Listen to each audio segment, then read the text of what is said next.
So this raises another question that I was thinking about art as a luxury or not, or, as you mentioned creative expression, the autonomy from that and looking for perfection, the human trait to find that. But when we think of when humanity, there is no definitive line when humanity begins, right? When archaeologists and anthropologists look back, they look at the cave art, you look at the drawings and these expressions, these beautiful expressions in Ice Age humanity, where there's a external, what's going on in the mind is displayed externally, right, on the cave walls of these animals. So, I mean, this might be, again, a question that doesn't have an answer, but I'm just curious to see what you think. Are you saying is art and luxury are the same thing, or how are they the same? How are they different? Where do they diverge, I guess? You've talked about how they come together, perhaps. Is there a place where they diverge, and I don't know, does it matter?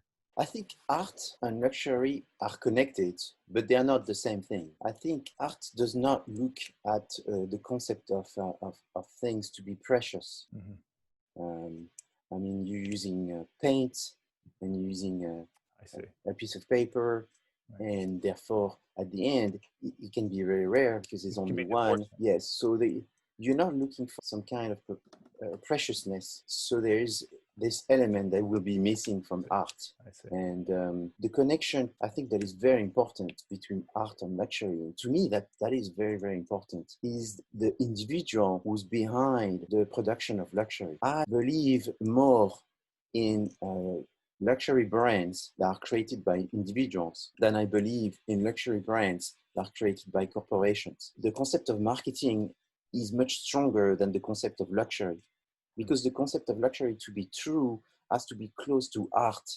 And art is very esoteric in a way, and you can't be as efficient, because when you're in marketing, is you know who you're making it for, and you're very connected to finance.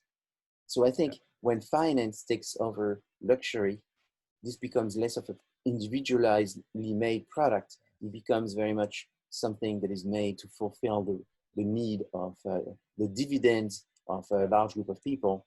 And it becomes more short-term oriented, even though finance can be long-term oriented. I'm not saying it's 100% the case, but I would say in most cases, individually branded. You see this in fashion industry, where what they try to do is they try to inject an individual. So Dior does not exist anymore, but they find a designer, a clothes designer, but it's going to be someone who's going to embody the legacy, and they're going to work on the legacy. And eventually, sometimes those designers, they become bored of having to pretend that they are the conscious of this person, and eventually they start creating their own brand of luxury where they can be emancipated, and it can be 100% their brand.